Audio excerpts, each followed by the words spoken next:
Hello and welcome to the show. I'm here on Forza 6 building another autocross car, and my vehicle today is the Volvo 123GT, one of the new cars from the latest DLC pack, and I think this might not be too bad. It certainly should be a little bit more sensible than the limo for autocross, rear-wheel drive. I think it can become pretty light, so this could be a pretty decent car for autocross. It's also nice to have just slightly different cars in Forza, and it is nice to see an old Volvo in this game. Right, we will start with, of course, handling parts. We won't be keeping the standard engine in this car unless this suddenly jumps the PI up massively, which I guess is possible, but we will probably be swapping out the engine to make sure we get to the top of A class. I completely didn't pay attention to the tyres. What are we on? We're on little tyres, relatively little tyres, 235s on the rear and 225s on the front. Yeah, we're on pretty small tyres on this car. Hopefully it'll be okay. What have we got in the way of? Right, okay. So we can get rid of the front lights. We're gonna go. I think I'm gonna want the aero just in case. Yeah, we'll go for aero bits on there, and I'm assuming that this would be nothing massively exciting on the aero parts. Unfortunately, I always like when the cars have crazy bits. We may as well go for that. Take off some more weight. Right, handling parts, brakes. Brakes are going to be very, very important on these cars, as you can imagine, for autocross. And of course, we'll stick on the good old race suspension. We'll get out as much weight as we can. Put it down to 2,100 pounds. So yeah, we're going to be on the relatively light side. Admittedly, it will go up slightly. Now I'll go put a roll cage in it. That's only 111. Yep, we will take that. So this is going to be far lighter than the Honda, than the NSX. Can't quite remember what the Mustang came out as, but yeah, it's going to be a nice light car. And by the time I've got all the handling parts on, we are still in E class. Now, that's because there's very, very little power in this car. So before we go stick a gearbox in, engines. Now, there are, I believe, 3 options for our engines. We can go 2.6 litre twin turbo inline 6. We can go for the V8 that goes in everything, or we can go for the 3.2 litre inline 6. Now, what have we got? So that, anyway, hold on. So we're 2,200 to start with. The twin turbo i6 is like almost 200 pounds heavier. That one there is a bit heavier, and that one there is a bit lighter. I think we'll go with the 3.2. To be honest, it is slightly more PI than these engines, but we'll go with the 3.2. I think I've used this engine in a few. I don't know if I've used it very much in Forza 6. I've used it in a few cars on Forza 5. Pretty good engine, pretty solid one for this. And then we have the choice of do we need to go with any of these? We're going to get some half decent power out of this car. By the time we got it into A class. Maybe I won't bother touching them just yet. Let's go stick a gearbox in the car. Hopefully we can have some nice sensible gear ratios. Oh, bloody diff is going to be incredibly important. Yeah, otherwise we will just spin one wheel, I would imagine, in this vehicle. Right, exhaust. First thing I will always stick on these builds, as the exhaust adds power and takes off a fair amount of weight. Sometimes it can take up to, I think I've seen some take up to 100 pounds off the weight. So exhaust is often a very good sort of first thing to go and upgrade. I mean, these are taking off little bits of weight here and there. If we can stick that on, right? We may.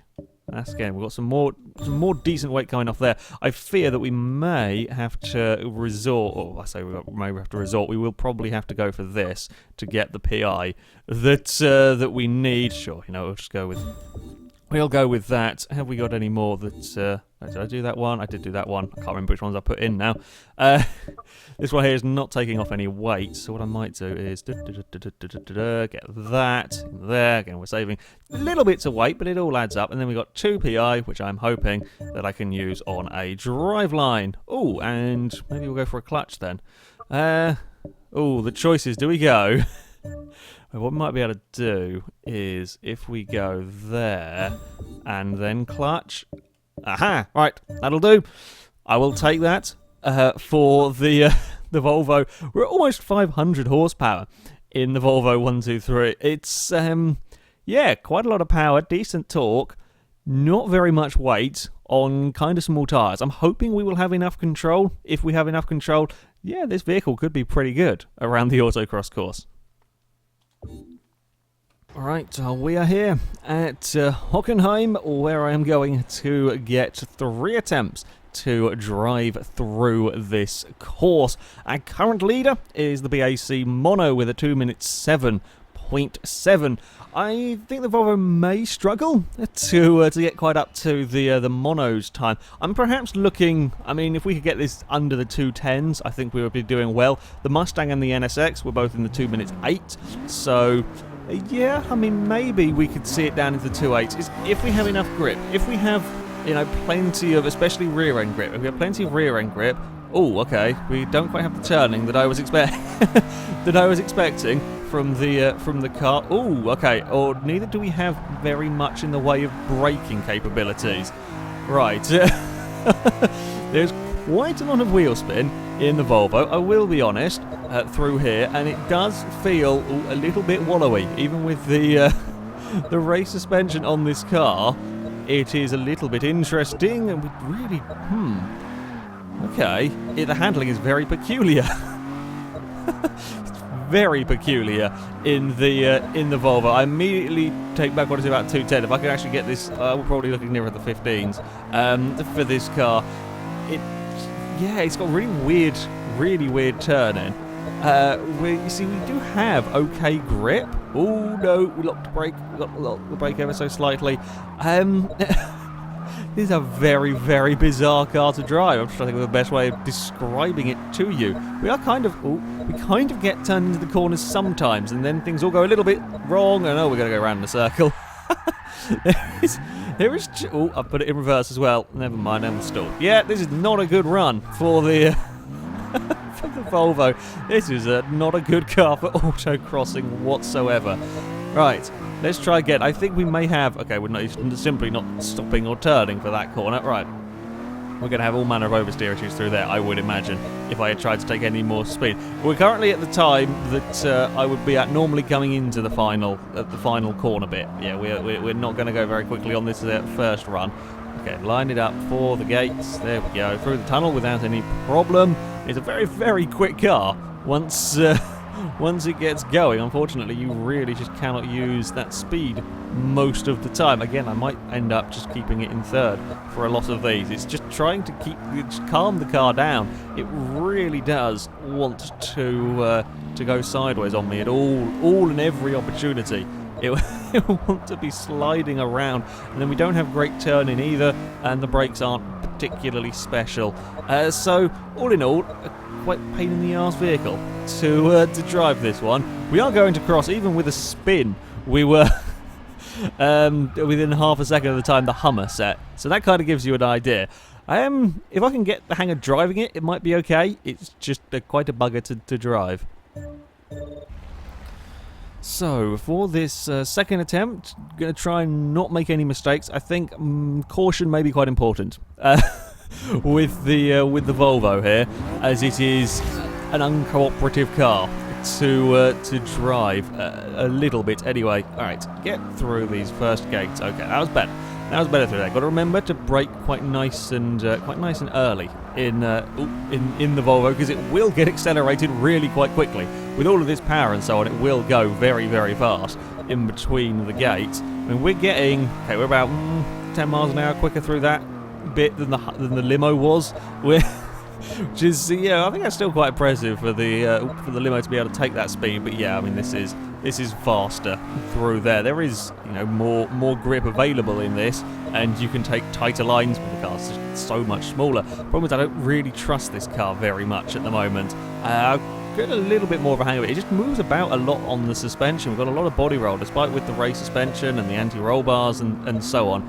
It just doesn't feel particularly stable at any point during this run. Right, we're going to run a little too wide through there. We've got to not. I think the problem is if I run too wide through there, you end up having to take these bigger arcs through the slalom, and that's not particularly good. Good God, the brakes don't work. We're on the curb in the outside. It's not a fun place to be. Can we get through this gate here? Yes, we can. Now be careful with the power, because we're going to slide out of there. Right, now can we take this transition here flat out? You see, we can do that, and then it gets unhappy. Ah, okay, it's not quite a jelly car, however, there is kind of, as the weight transfers from side to side, it really upsets the suspension, and it's possible to get the car, yeah, really, really unhappy.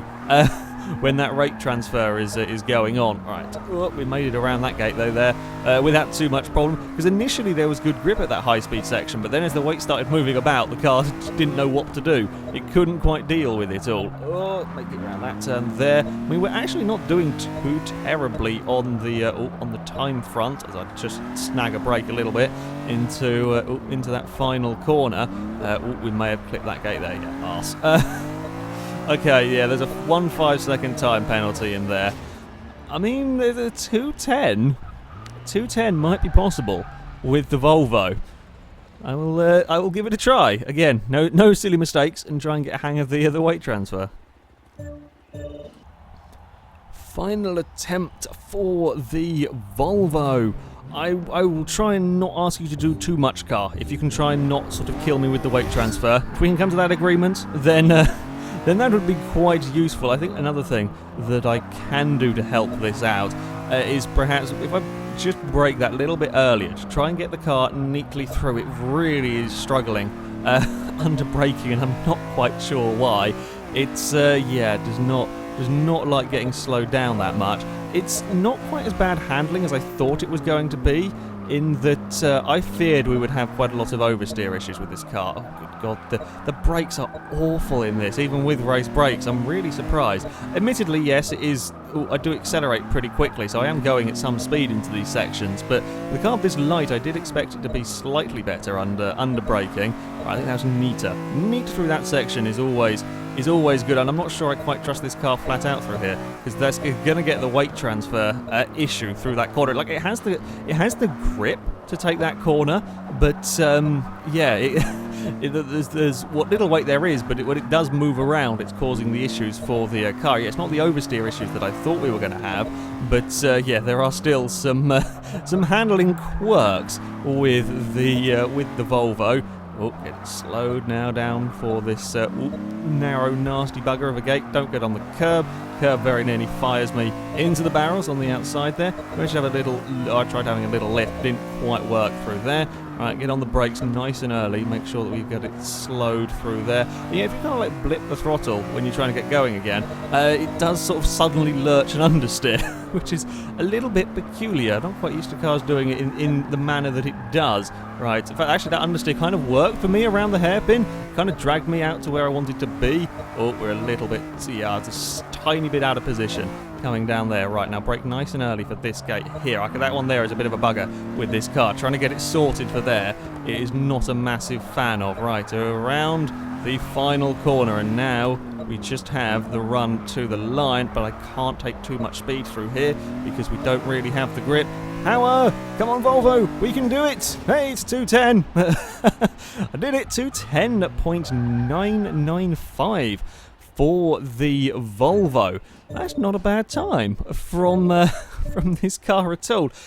It is a bit difficult to drive. It certainly is a bit difficult to drive this car. Despite it not being very heavy, it does still move around a lot through the corners. There isn't the oversteer issues that I feared we may have through the high-speed corners. The back end doesn't suddenly let go on you. It's kind of almost once you've got the car sort of turned, and then the weight transfer catches up with it, and then it gets really unhappy. That's what it's feeling like anyway. This is the easiest way to describe it, certainly. With this car. Yeah, a little bit of a peculiar one to drive. Haven't had quite a car do that as dramatically. Certainly not a car like this that was a little bit more sensible. I say sensible, it's a classic Volvo, but you know what I mean, like Hummers and so on, sure, and SUVs, they'll do weird stuff. But yeah, wasn't quite expecting that from the Volvo. Still, though, not a bad time. A 210 will put it into 5th place.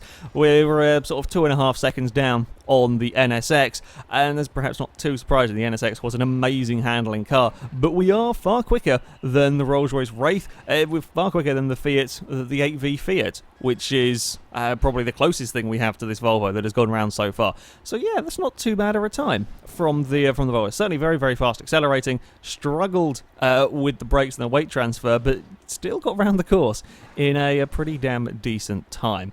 Anyway, that is it for this video, guys. Thank you very much for watching, and until next time, goodbye.